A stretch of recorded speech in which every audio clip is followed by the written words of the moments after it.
Hey there, and welcome to Dark Creaky TV. If you're new, hit that subscribe button for spine-tingling Reddit creepypasta stories that are perfect for a night of chilling thrills. Don't forget to share your thoughts in the comments below. Thanks for watching, and let's get into tonight's stories.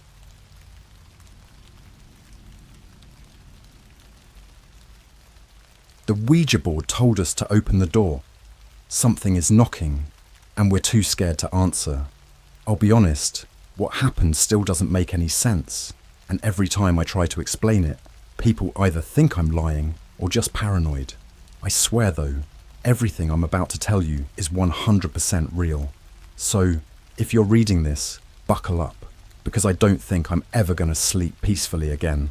It all started on a typical Friday night, the kind where you have nothing to do and everyone is bored out of their minds. There were 4 of us, me, my best friend Ryan, his girlfriend Sarah, and my little brother Chris. Ryan had come over to hang out at my place because, for whatever reason, it's always been the go-to spot for our weekend get-togethers. Maybe it's because my parents work late, or maybe it's just because we all fit comfortably in the basement where the Wi-Fi is somehow better. That night, though, boredom hit us hard. You know how it goes. You scroll through Netflix, endlessly debating what to watch, only to give up and stare at your phones instead. Sarah was on TikTok. Ryan was halfway through some random YouTube rabbit hole, and Chris was playing a mobile game. I was mindlessly swiping through Reddit when I stumbled across a post on unresolved mysteries that caught my eye. It was one of those creepy posts about a guy who claimed his house was haunted after messing around with an old Ouija board he found at a garage sale. The story itself wasn't anything special, just your typical things go bump in the night stuff. But what got me was the comment section. People were sharing their own Ouija board experiences, and some of the stories were wild. Shadowy figures, mysterious voices, objects moving on their own, the usual paranormal horror stuff. But one comment really stuck out to me, and it was this guy who said something like, "The board is a door, and if it tells you to open it, don't." Now, I'm not usually one to get freaked out by internet stories, but for some reason, that line hit me differently. Maybe it was the vibe of the room. Dark, quiet. The only light coming from the TV and our phones. I don't know, but I turned to Ryan and said, half joking, "Hey, you ever mess with a Ouija board?" He looked up from his phone and raised an eyebrow. "Nah, man. Why?" I shrugged. "I just read this post about some guy who says the board told him to open the door, and weird stuff started happening after that." Sarah perked up from her spot on the couch. "Ooh, creepy," she said, in that sarcastic tone she always uses when we start talking about anything remotely spooky. She sat up, crossing her legs underneath her. "Do you have a Ouija board?" Now here's where things get interesting. I actually did have one, but I hadn't thought about it in years. It was this cheap thing I picked up at a yard sale when I was like 12. I used it once with some neighborhood friends, but nothing happened. Just a lot of nervous laughter and us moving the planchette around to mess with each other. After that, I shoved it in a box somewhere and forgot about it. "Yeah, I think I have one somewhere," I said, standing up. Ryan grinned. "Oh, no way, dude, we're not doing that." "Why not?" Sarah shot back. "It's not like any of us have anything better to do. Besides, it's just a game." That's the thing about Sarah. She's never scared of anything. She loves horror movies, haunted houses, all that stuff. Ryan's the opposite. He's the kind of guy who gets freaked out over the tiniest sounds, but he doesn't like to admit it. Chris, my little brother, didn't say much. He's younger, but he tries to act tough when he's around us. Still, I could tell from the look on his face that he wasn't exactly thrilled about the idea. I found the board in the back of my closet, covered in dust and crammed between some old shoes and forgotten junk. When I brought it down to the basement, Sarah's eyes lit up. "This is going to be fun," she said, setting the board on the coffee table in the middle of the room. Ryan sighed but sat down next to her. Chris reluctantly joined us, though he kept glancing at the door like he was already planning his escape. We all sat in a circle around the board, and I realized how ridiculous this felt. Here we were, 4 people, sitting around an old, cheap Ouija board in my basement like a bunch of kids at a sleepover. But there was this weird tension in the air that none of us could shake. Even Sarah, who was all excited at first, seemed a little quieter as we placed our fingers on the planchette. "Okay," I said, trying to sound casual. "Let's see if anyone's there. Now, I know what you're thinking. Why would you do this? You should have stopped right there." And trust me, I've thought about that a million times since, but in the moment it felt harmless. Like I said, nothing had happened the first time I used the board, so I figured this would be the same thing. I was wrong. We asked the usual questions at first. "Is anyone here? Can you give us a sign?" Nothing happened. The planchette didn't move, and after a few minutes, I could tell Ryan was getting antsy. "This is stupid," he muttered, pulling his hand away. "It's just a piece of cardboard." But then Sarah asked something different. "Do you want us to open a door?" I don't know why she asked that. Maybe it was because of the story I told her earlier. Maybe it was just a coincidence. But the second she finished speaking, the planchette moved, slowly at first, like someone was pushing it gently. I looked at Ryan, expecting him to laugh and admit he was moving it, but his face was pale, and his hands were nowhere near the board. None of us were touching it. The planchette spelled out two simple words: "Open. Door." We all froze. Even Sarah stopped smiling. We all stared at the board in complete silence. It wasn't like the usual creepy feeling you get from telling ghost stories. This was different. This felt real. The air in the basement felt heavy, like it was pressing down on us, making it harder to breathe. No one moved. No one spoke. We just sat there, eyes glued to the planchette that had somehow spelled out "open door" without any of us touching it. After what felt like forever, Ryan broke the silence. "All right, this is messed up," he said, standing up so fast he nearly knocked over the coffee table. "I'm out. This isn't funny." But the thing was, no one had been laughing. Sarah, who was always the skeptic, didn't say a word. She just kept staring at the board with this weird expression on her face, like she wasn't sure if she should be scared or excited. Chris, on the other hand, was shaking. "What door?" he whispered, almost like he didn't want to know the answer. At that moment, I realized something strange. The basement door, the one at the top of the stairs, had been closed when we started, but now it was open just a crack. Not wide open, but enough to make me notice. "Did anyone leave the door open?" I asked, trying to keep my voice calm.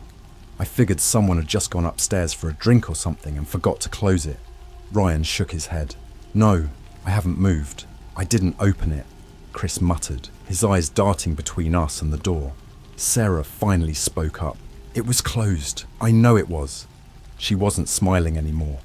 For a moment, we all just stared at the crack in the door, waiting. For what? I'm not sure.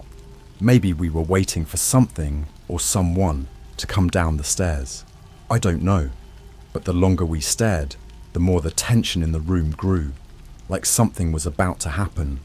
I could feel my heart pounding in my chest, and even though I wanted to laugh it off, I couldn't shake the feeling that something was watching us. "Let's just close it," I said finally, standing up and trying to sound braver than I felt. I walked over to the stairs and pushed the door shut. I even locked it, just for good measure. When I turned around, everyone was still sitting by the board, but no one looked at ease. Chris had pulled his knees up to his chest, and Sarah was biting her lip, which she only did when she was nervous. Ryan just stood there, arms crossed, glaring at the board like it was going to start moving again by itself. "We should stop," Ryan said. "This isn't cool anymore." I agreed with him, but before I could say anything, Sarah interrupted. "Wait, we didn't ask it anything else." "Are you serious right now?" Ryan snapped. "You just saw the board move by itself, and you still want to mess with it?" But Sarah was already putting her fingers back on the planchette. "It could have been a coincidence," she said, but there was something in her voice, like she didn't even believe what she was saying. "I just want to ask one more question, then we'll stop." Ryan looked like he was about to argue, but I guess he didn't want to seem like a coward in front of Sarah because he sat back down, though he kept his hands off the board. Chris didn't say anything, but he stayed where he was. his wide eyes never leaving the planchette. "Fine," I said, sitting back down next to Sarah. "But after this, we're done." She nodded and took a deep breath before asking, "Who wants us to open the door?" I half expected nothing to happen. Part of me still thought maybe we were just freaking ourselves out over nothing, but the planchette moved again, slower this time, like whatever was controlling it was being cautious. It spelled out a name, Laura. Sarah furrowed her brow. "Laura? Who's Laura?"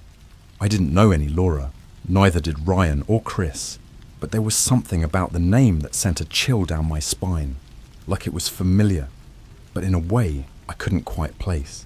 I glanced at the others, hoping one of them would say it was just a coincidence or a prank, but no one did. Then Chris, who had been silent this whole time, finally spoke up, his voice barely above a whisper.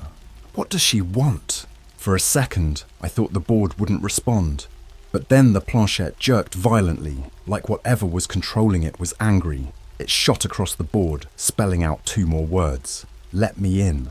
The room felt colder suddenly, like someone had turned on the AC full blast, even though the vents weren't even blowing. I looked around, expecting to see an open window or something, but everything was closed. Even the basement door, which I had locked, was still shut.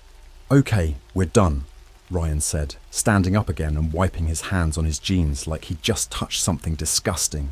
"I'm not sticking around for this." I couldn't blame him. The board had taken a turn into seriously creepy territory. But before I could say anything, there was a sound, a soft, steady knock. We all froze. It was coming from the basement door. 3 slow knocks, like someone was on the other side, waiting for us to open it. Ryan looked at me, his face pale. "Dude, that's not funny. I didn't do anything," I whispered back, feeling the hair on the back of my neck stand up. The knocks came again, louder this time. Knock, knock, knock. "No way," Chris said, his voice trembling. He stood up and backed away from the board, his eyes locked on the door at the top of the stairs. "There's no way." Sarah looked at me, her bravado gone. "Should we open it?" "What? No!" Ryan practically yelled. "You just saw the board. Whatever's out there isn't friendly." The knocking stopped. Silence filled the basement again, but it wasn't a comforting silence. It felt like the air was waiting, like something was just beyond that door, deciding what to do next. Sarah stood up slowly. "I'm going to check." "Are you insane?" I grabbed her arm. "We don't even know what's out there." But she pulled away, her face set. "It's probably nothing," she muttered, though she didn't sound sure. "I just want to see." And with that, she started walking toward the door. I didn't want to let Sarah go to that door alone. Every instinct I had was screaming to stop her, but something about the way she moved, calm and determined, froze me in place. It was like she was in a trance or something, like whatever was on the other side of that door was calling to her, and she couldn't resist. Ryan looked at me, eyes wide with panic, but neither of us made a move to stop her. We just watched, helpless. Chris was whispering under his breath, almost like he was praying, his back pressed against the far wall. "Don't open it! Please don't open it!" Sarah reached the bottom of the stairs and paused, one hand resting on the railing. For a second, I thought maybe she'd changed her mind, but then she glanced over her shoulder at us with this weird blank look. It wasn't fear or excitement or anything you'd expect. It was just empty.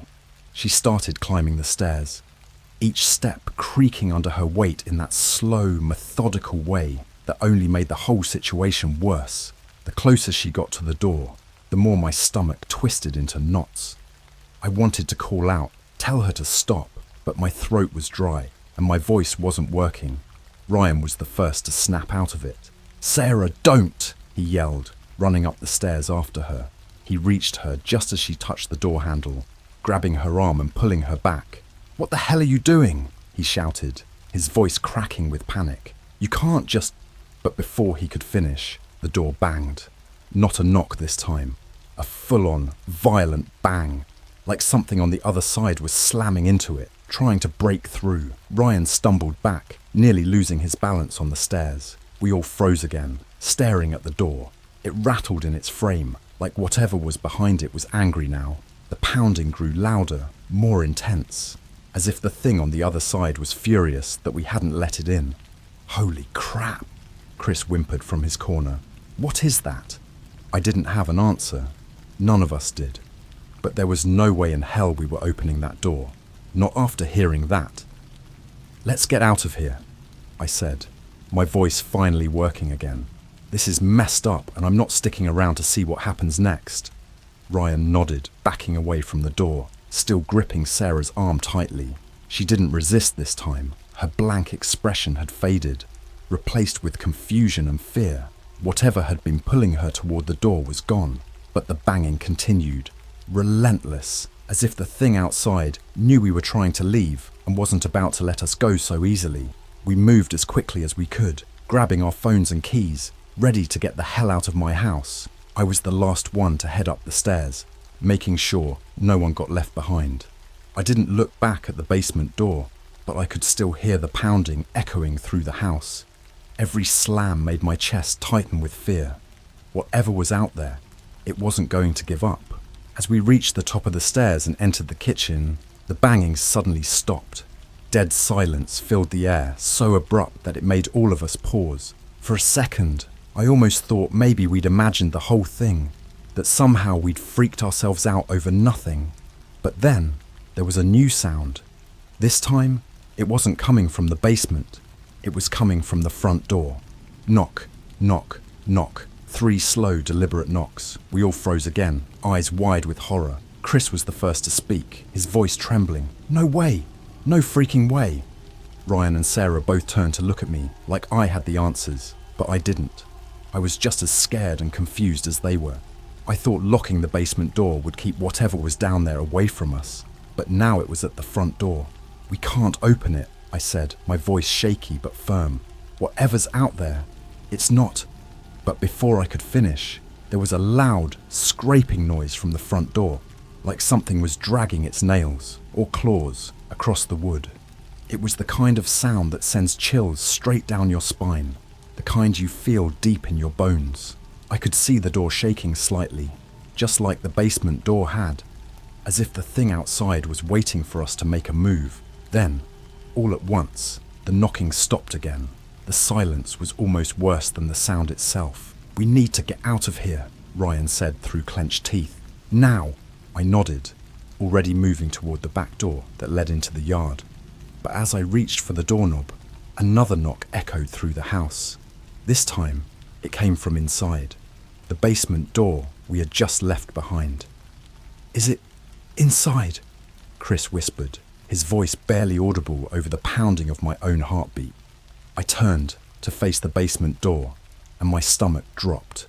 It was open, just a crack, but enough for me to see that the lock I had definitely clicked shut was now hanging loose, as if something had unlocked it from the other side.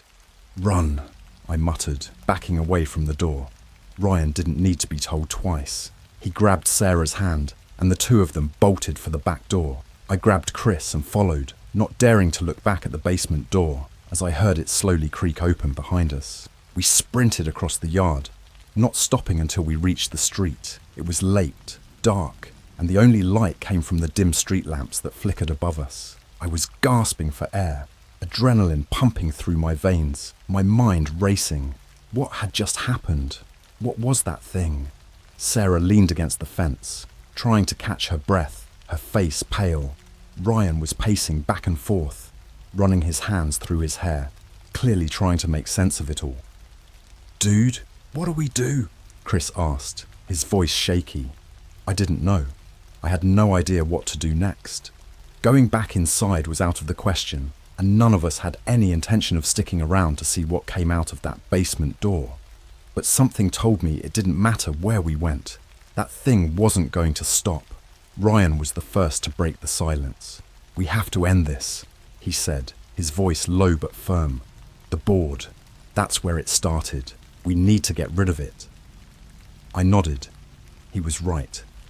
The Ouija board had been the catalyst for everything.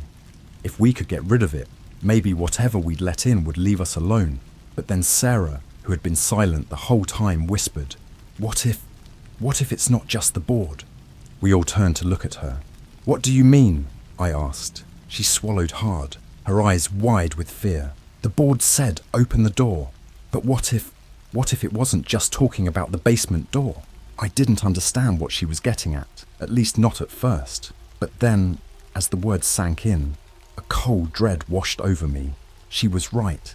It wasn't just the basement door that had been opened. Sarah's words hung in the air like an accusation, the kind that sinks into your chest and makes it hard to breathe. It wasn't just the basement door.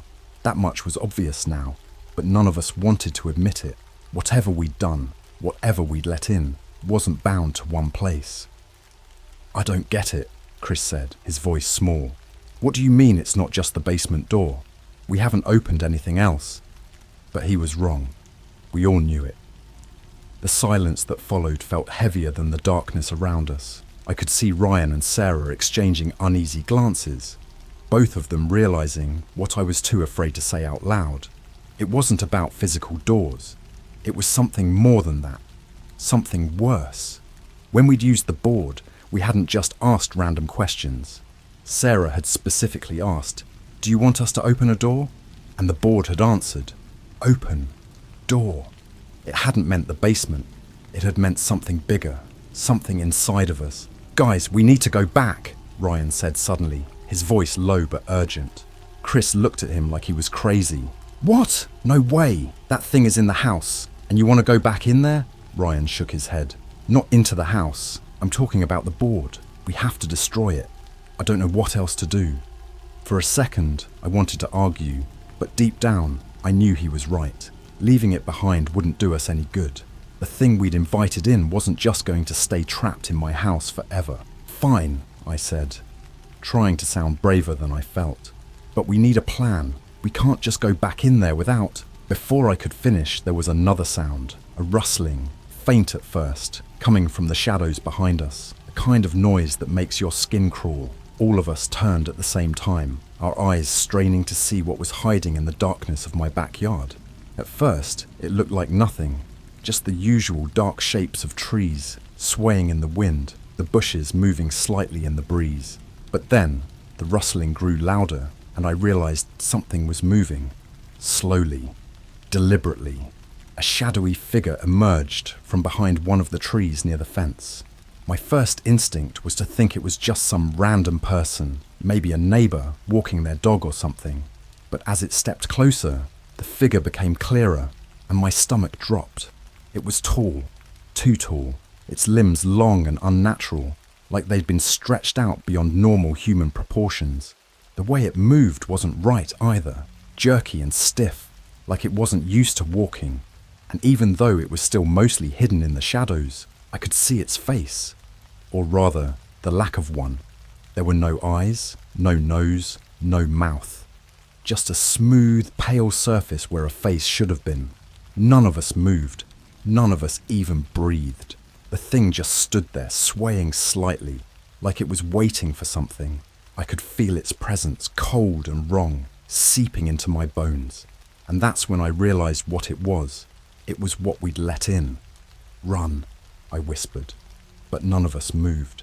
We were all frozen, watching this thing as it took another step forward, its head tilting to the side like it was trying to figure us out. Then it raised one impossibly long arm and pointed directly at the house. "Run!" I shouted this time, grabbing Chris's arm and pulling him with me as I bolted toward the front yard. I didn't look back. I couldn't.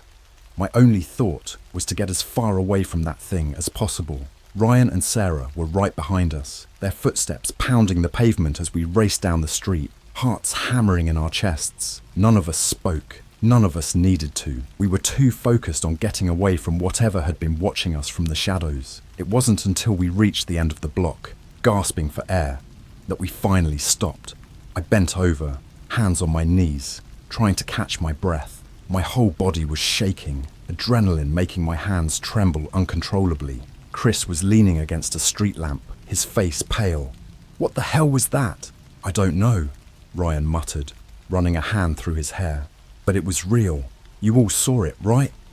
We all nodded, too shaken to say much more. My mind was spinning, trying to make sense of what we'd just seen. But the only thing that made any kind of sense was the Ouija board. We'd opened something, and now it was here.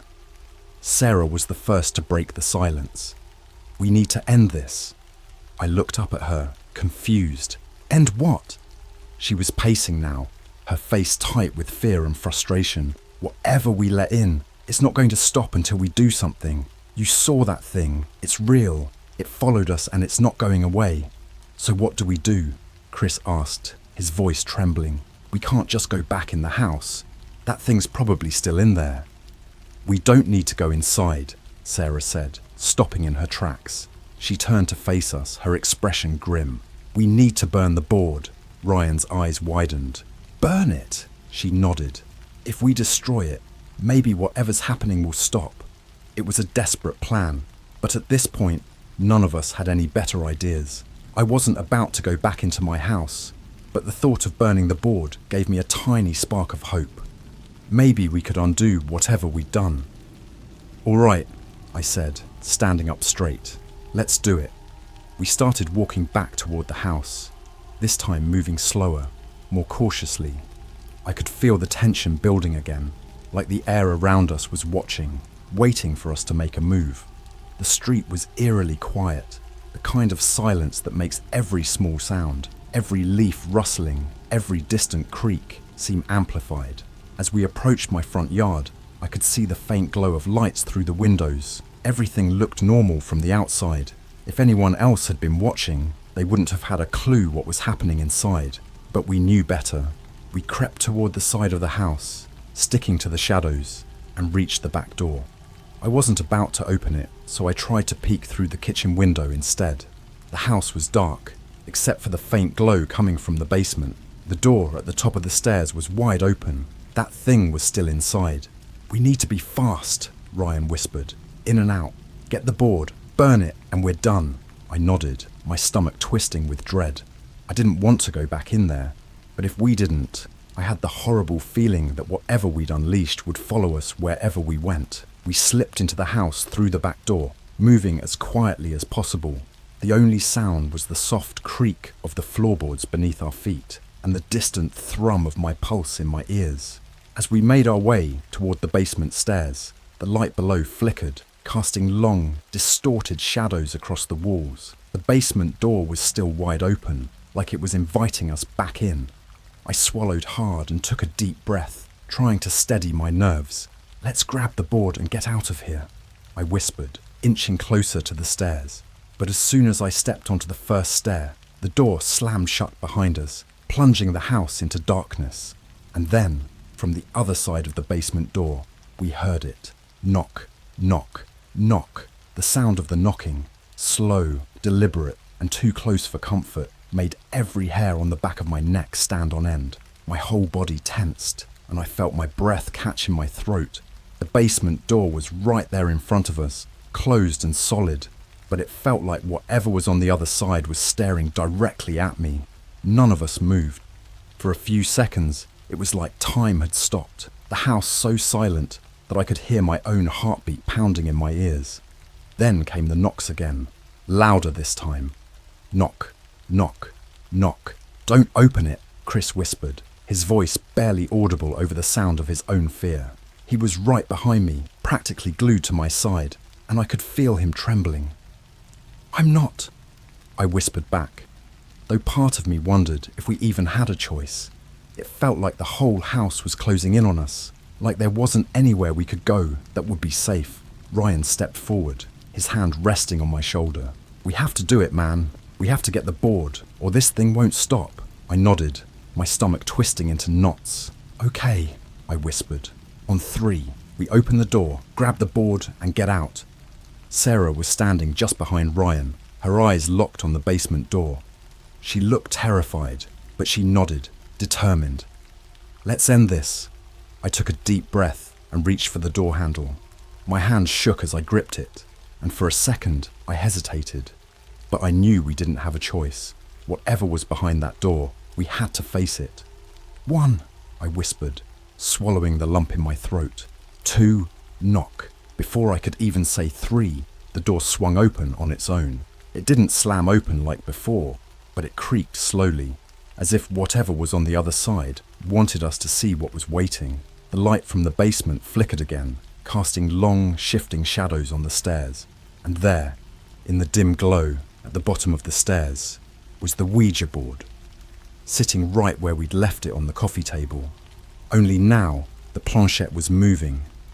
None of us were touching it, but it was sliding across the board by itself, slow and deliberate, spelling out something we couldn't see from where we were standing. The air in the basement was thick, cold and oppressive, like the walls themselves were breathing.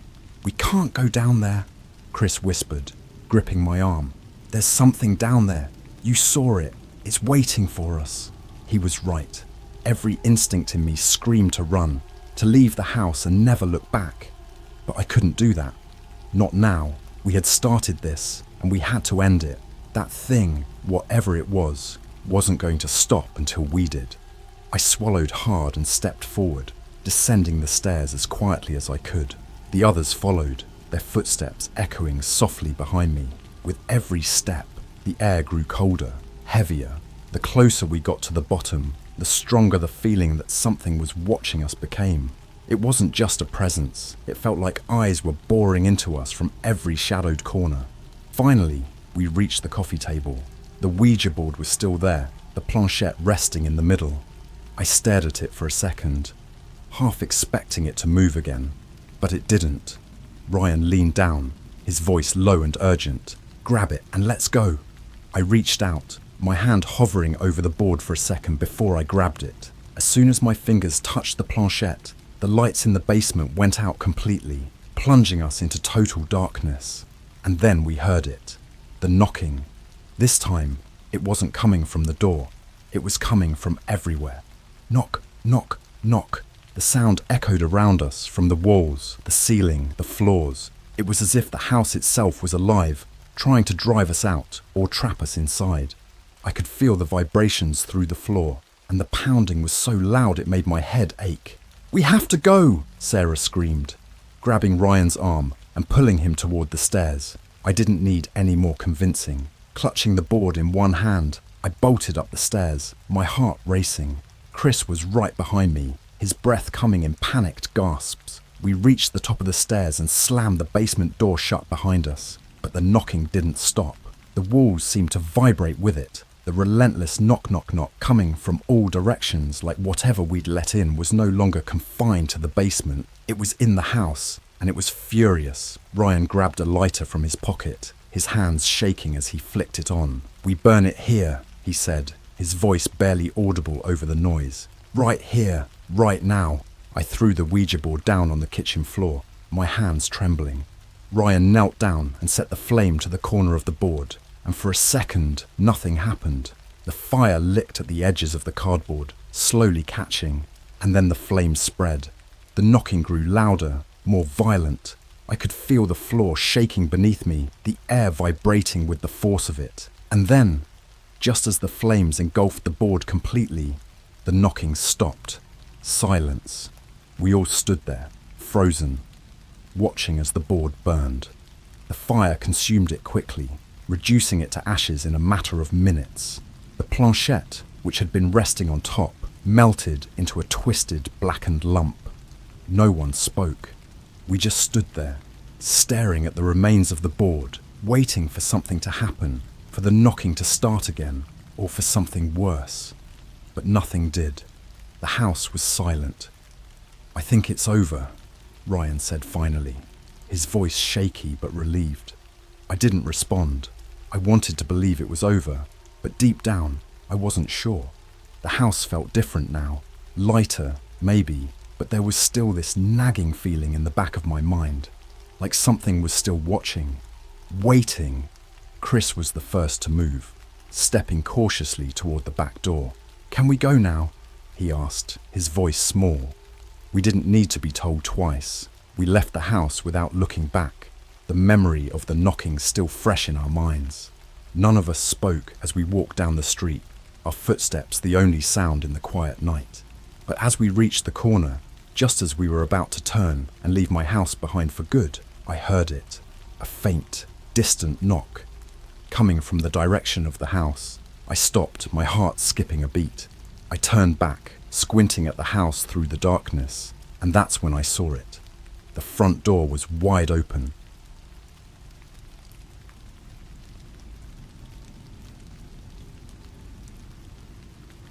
We contacted a spirit who died in our house. It wants us to leave immediately. All right, so I know how this is going to sound. Believe me, I wasn't one of those people who believed in ghosts or spirits. I've always been a pretty chill, down-to-earth kind of guy. My girlfriend, Emily, on the other hand, she's into all that paranormal stuff. She watches those ghost hunter shows, listens to creepy podcasts before bed, which, by the way, does wonders for your sleep, and has a weird collection of crystals she swears help with the energy or whatever. It all started a few months ago when we moved into this old house that was like 100 years old, easily. The rent was cheap, like suspiciously cheap. The landlord said something about the place being on the market for a while, but we just figured it was because it was kind of run down. Honestly, I thought we scored big. The place had character, you know? Hardwood floors, creaky doors, those big windows that let in a lot of light. Perfect for someone like Emily, who loves that whole vintage aesthetic. So we move in, and at first, everything seems fine, except for the occasional flickering light and some weird noises at night. But you kinda expect that in an old house, right? I just figured it was the pipes or the wind or whatever, no big deal. But then Emily got this idea, this brilliant idea, that we should try out a Ouija board. For fun, she said. I didn't take it seriously at all. Like, come on, it's just a game. The whole talk to spirits thing seemed like a joke. I figured we'd do it, nothing would happen, and that would be that. One night, after a few glasses of wine, Emily pulled out this old, beat-up Ouija board she found at a thrift shop. She was all excited, lighting candles and setting the mood like we were in a horror movie. I was half watching Netflix on my phone, not really paying attention, when she plopped the board down in front of me. "You have to do this with me," she said, giving me that look. You know the one. The "you better do this or I'll be mad at you" look. So, fine. I joined her. We placed our fingers on the planchette and she started asking questions, the typical stuff. "Is anyone here with us? What's your name? How did you die?" I was just waiting for her to get bored because the planchette didn't move, not an inch, but then it did. I thought she was messing with me. I even called her out on it, but she swore up and down it wasn't her. It slowly slid over to the yes spot. The hairs on the back of my neck stood up, but I still wasn't convinced. I laughed it off, telling her it was just a coincidence. Or maybe we were subconsciously moving it ourselves. You know, the whole idea motor effect thing. I'd read about it somewhere. Emily asked another question. "Did you die in this house?" The planchette slid again, this time faster, and landed on yes. I stared at it, and suddenly the room felt colder, like a lot colder. I could see my breath in front of me, which made zero sense. It was the middle of summer, and we didn't have the AC on. I was starting to feel weird about the whole thing, but Emily was totally into it. "What's your name?" she asked. The planchette started moving again, spelling out letters. It spelled Martha. Emily gave me this excited look, like she'd just hit the paranormal jackpot, but I wasn't really feeling it. There was something about the way the air seemed to thicken, like the walls were closing in.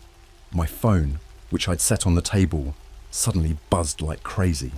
I picked it up to see if I had a notification, but there was nothing.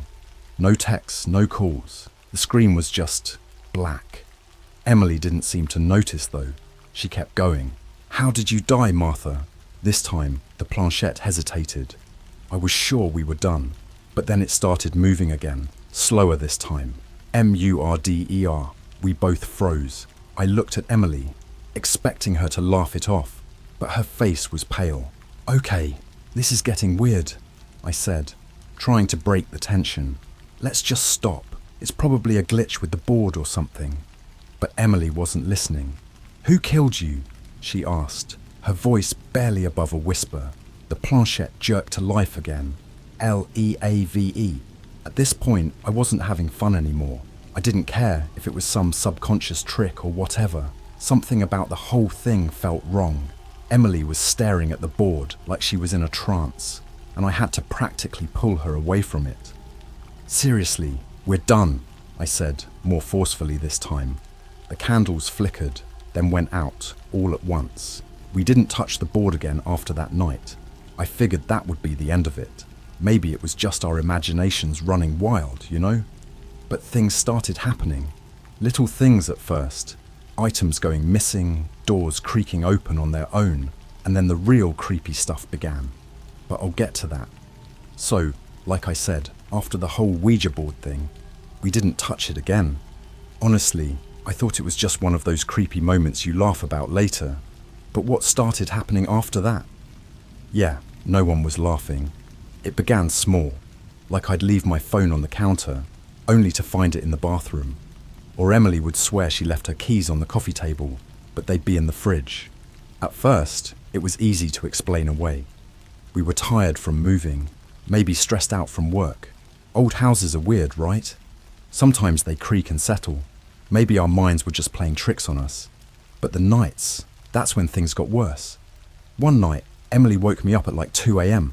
I'm a deep sleeper, so for her to shake me awake like that, she was freaked out. I groggily asked her what was wrong, but all she did was point towards the door of our bedroom. I'll never forget the look on her face. Her eyes were wide, and she had this kind of hollow, terrified expression. Not the playful spookiness from when we did the Ouija board. This was different. She was scared. I rubbed my eyes and sat up, trying to figure out what she was pointing at, but everything was dark. The hallway light we always left on was flickering like it was about to go out. I didn't see anything unusual at first, but then I saw her at the end of the hall, just barely visible in the dim flickering light, was the silhouette of a woman. I could make out the shape of her dress, one of those old-fashioned ones, like the kind you'd see in a black and white photo. She wasn't moving, just standing there, completely still, like she was staring right at us. I blinked a few times, thinking maybe I was still half asleep and the shadow would disappear. But no, it was there, solid, real. I could feel the weight of her presence, like the air was thickening around us again, that same suffocating pressure from the Ouija night.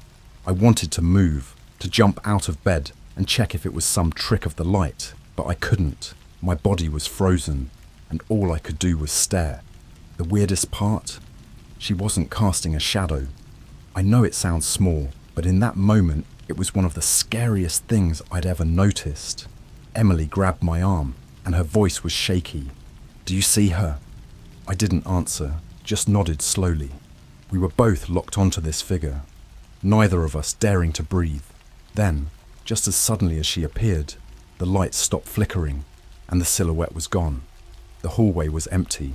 We sat in silence for what felt like hours, though it was probably only a few minutes. My heart was pounding in my chest, and I could feel Emily trembling beside me.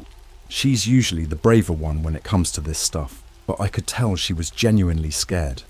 "We need to get out of this house," she whispered. I didn't argue. I wasn't about to tell her it was all in our heads, not after what we both just saw. But the thing was, moving wasn't an option. Our lease was locked in for a year, and breaking it would cost us money we didn't have. I told her we should at least sleep on it. Maybe try to figure out what was going on before making any rash decisions. Big mistake. The next day, we tried to act like everything was normal. I went to work, and Emily stayed home to finish unpacking some boxes. But when I got back, I could tell something was wrong the second I walked through the door. Emily was sitting on the couch, pale as a ghost, staring at her phone like she was trying to burn a hole through the screen with her eyes. I sat down next to her, and before I could ask what was wrong, she just handed me her phone. She had been doing some research on the house's history, thinking maybe there was some kind of explanation for what we saw. Turns out, there was. In the 1940s, A woman named Martha lived in this house. Same name as the one we contacted on the Ouija board. She was in her early 30s and had moved here after her husband died in a car accident.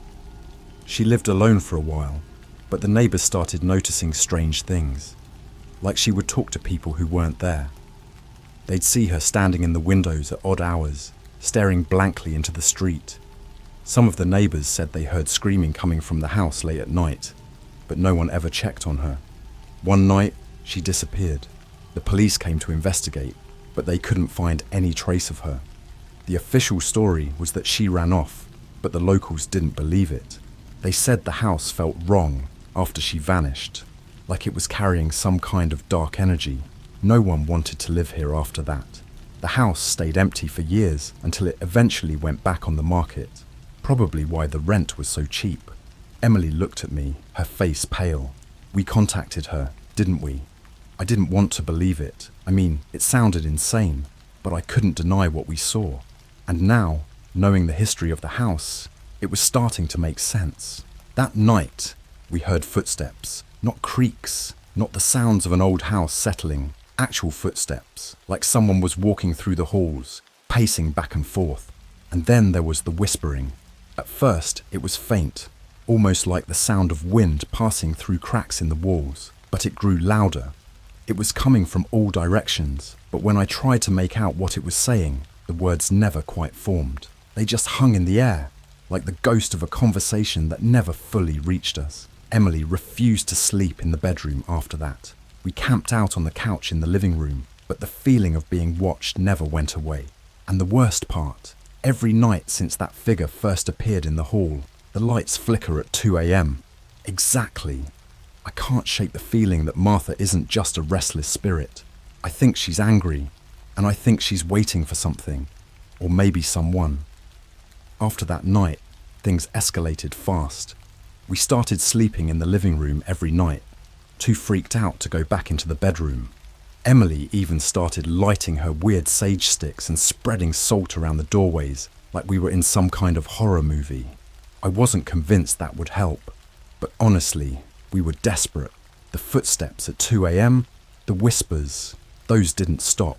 In fact, they were getting worse, louder, closer, and no matter what we did, the feeling of being watched never left. Then there was the Polaroid. Now, before I get into that, I need to explain something. Emily's a photographer. She loves taking pictures of everything, sunsets, our cats, random stuff in the house. She's got this whole collection of old cameras, but her favourite is this vintage Polaroid camera she picked up at a flea market. It's one of those chunky ones from the 80s that spits out the photo instantly, and she uses it all the time. One night, we were sitting on the couch, binge watching some show to distract ourselves from the creepy vibe in the house. Emily had her Polaroid camera next to her, and for some reason, she got this weird urge to take a picture. Just a random shot of the room, something to break the tension. So she snapped a photo of the living room. Nothing special, just the coffee table, our half-empty wine glasses, the TV in the background, the usual. She set the photo aside to let it develop while we went back to pretending like everything was normal. But when she picked it up a few minutes later, her face went white. "Look at this," she said, her voice barely a whisper. I took the photo from her, and immediately my stomach dropped. In the picture, standing in the corner of the living room, was a dark, blurry figure. It was faint, like a shadow, but it was there, clear as day.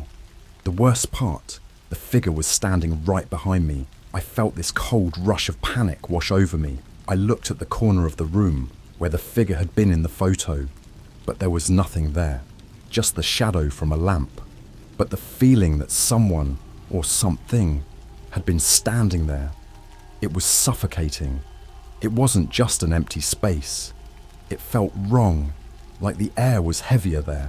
Emily grabbed the Polaroid out of my hand, staring at it, trying to come up with some explanation. "Maybe it's a smudge," she said, her voice shaky. "Or, I don't know, maybe the light caught something weird."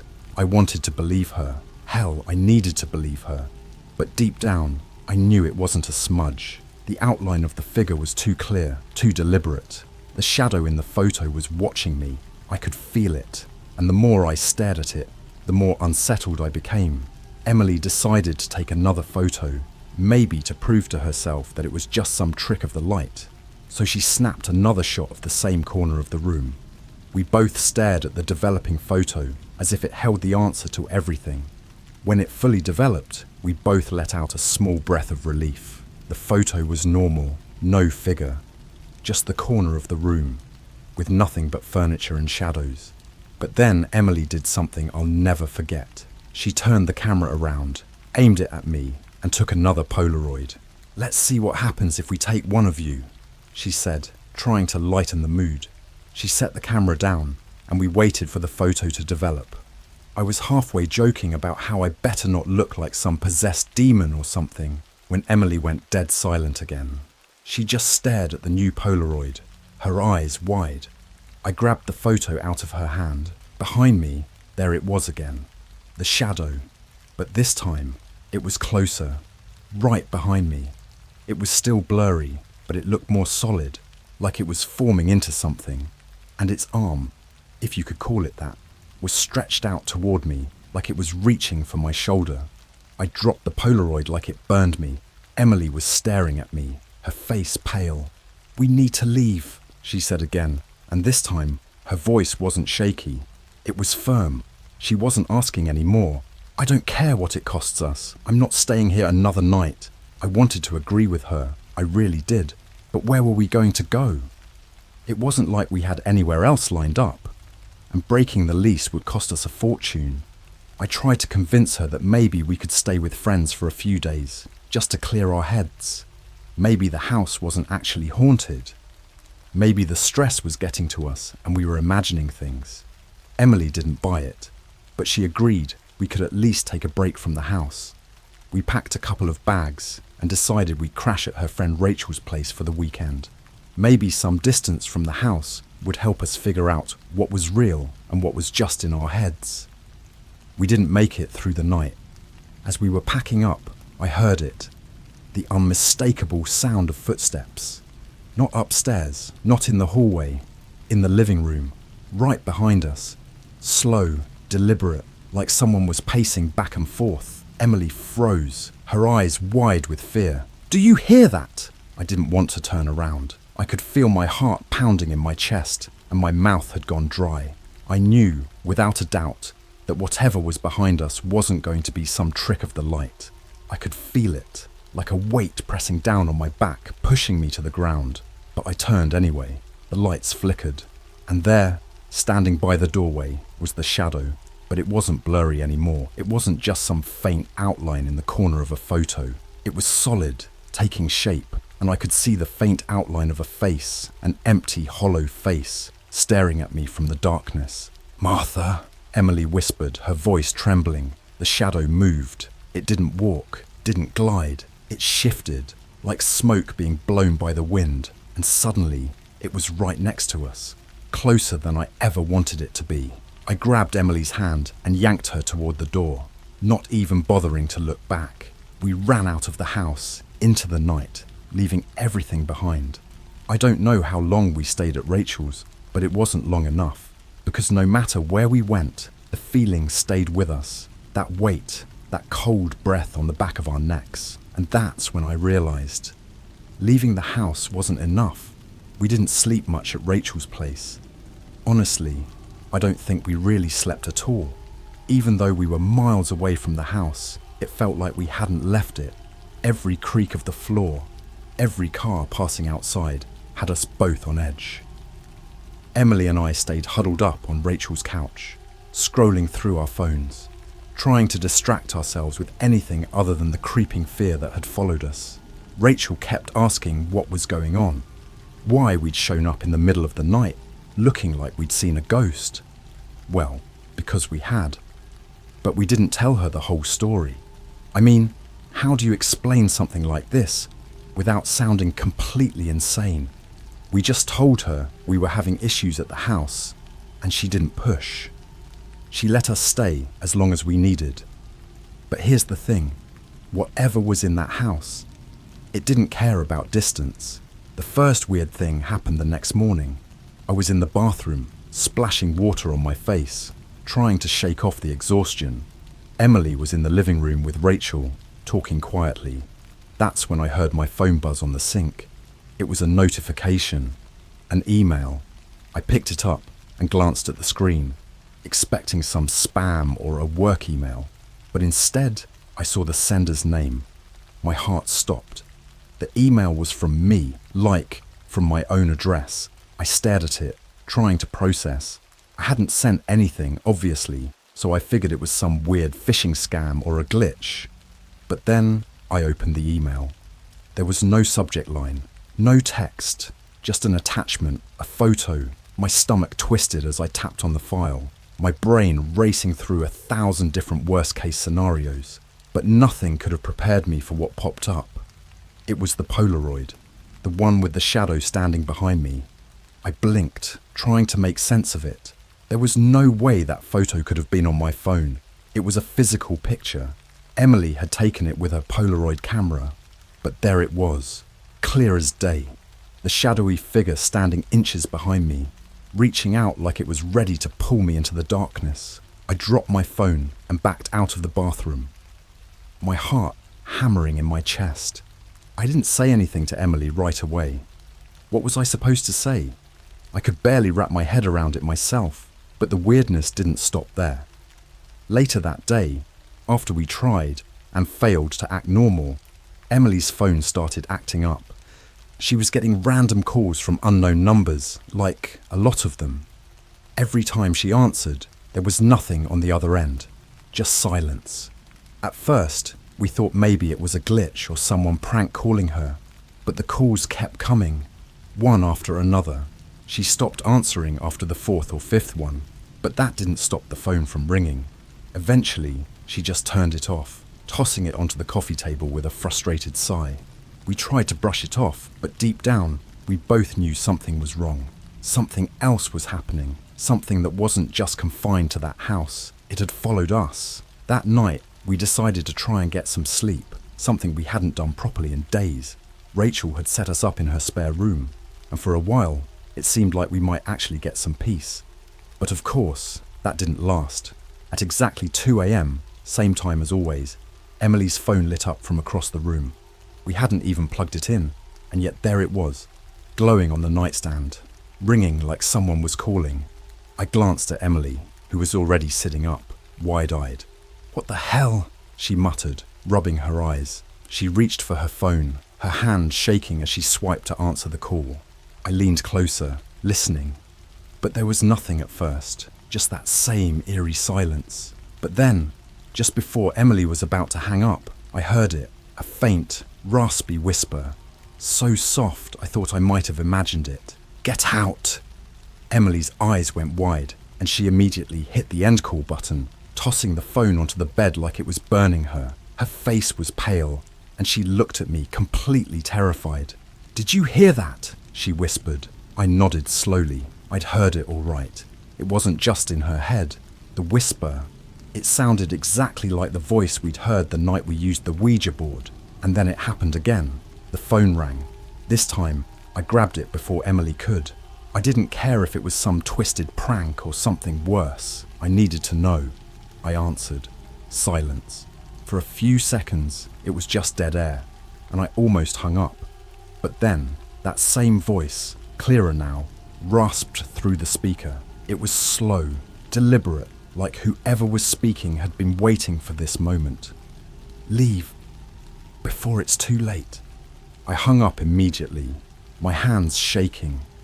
Emily looked at me, waiting for an explanation, but I couldn't give her one. I didn't have one. The next morning, we packed up our bags and left Rachel's place. We didn't tell her why, just that we needed some space, some time to figure things out. She was confused, but didn't push. I think she could tell something wasn't right. We decided to go back to the house, not because we wanted to, but because we needed to. Something was pulling us back there, like an invisible thread that wouldn't let us go. I didn't understand it at the time, but looking back now, I think Martha had always meant for us to come back.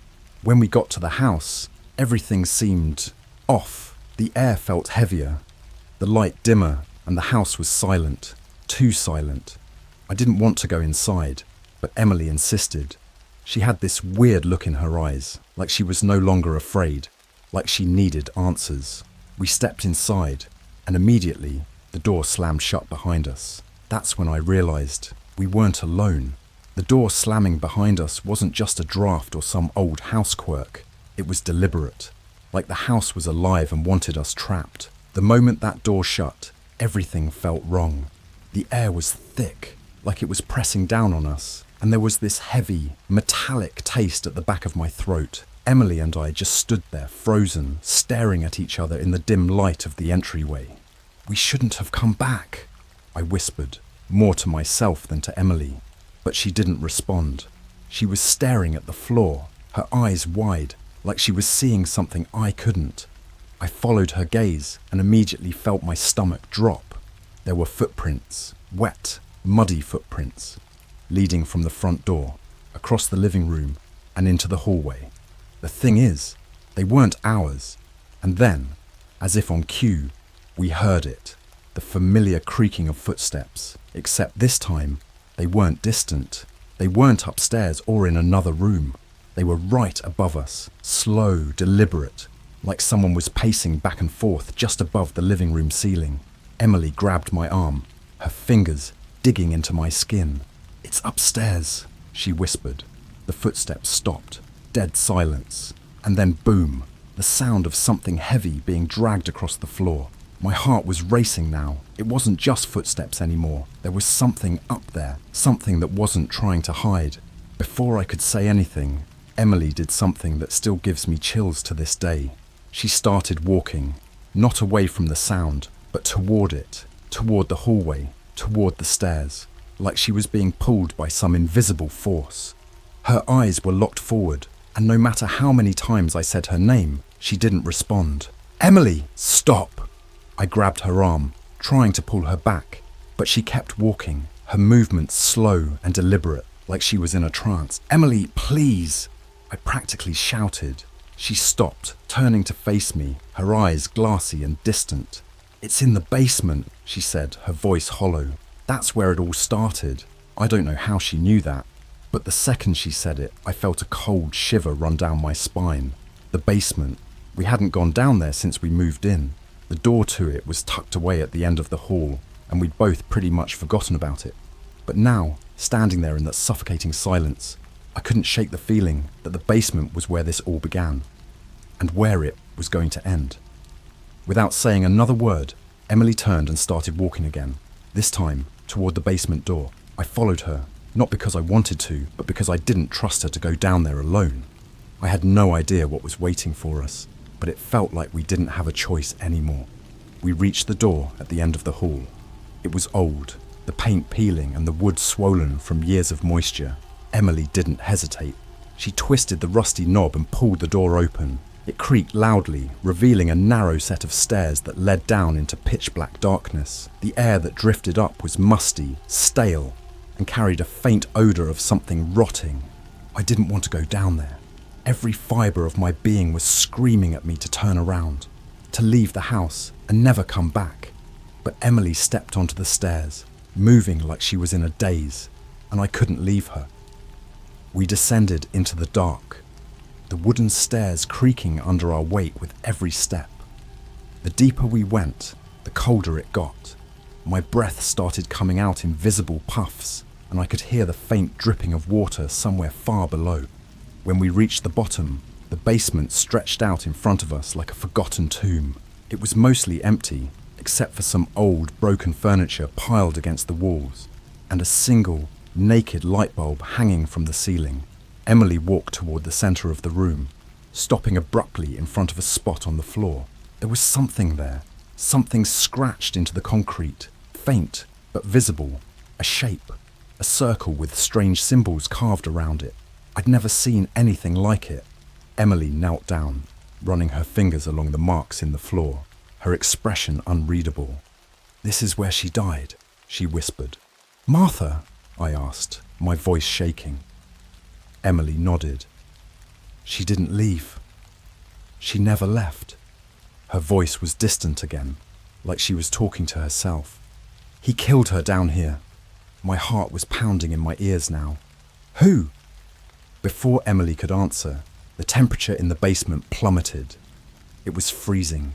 So cold I could see frost forming on the walls. And then the light bulb flickered and went out. We were plunged into complete darkness. I could hear Emily breathing next to me, but before I could move or even speak, I heard it again.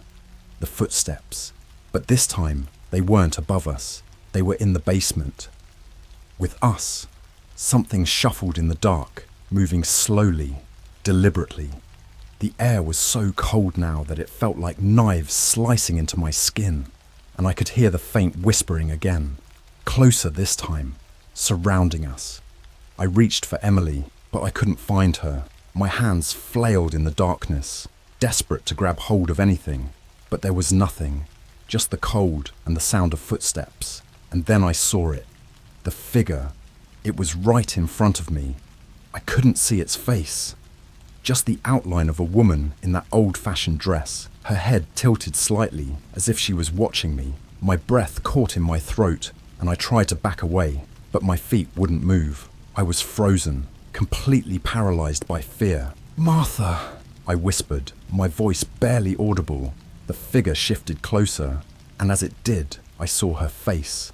Pale, sunken eyes staring at me from a hollow, lifeless expression. Her mouth opened slowly, like she was trying to say something, but no words came out.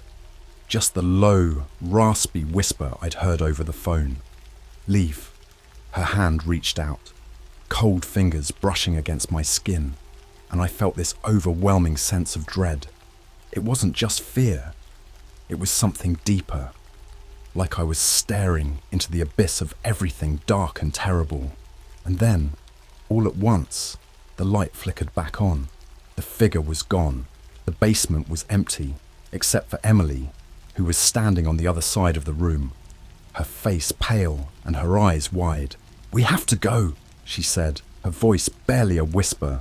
We didn't bother packing. We didn't care about breaking the lease. We just left, driving for hours until we couldn't feel the pull of that house anymore. It's been months since we left, and we've tried to put it behind us, but sometimes, in the dead of night, when everything is quiet, I wake up and hear it again, the slow, deliberate creaking of footsteps, and I know that no matter how far we run, no matter how hard we try to forget, Martha's still with us, and she's still waiting.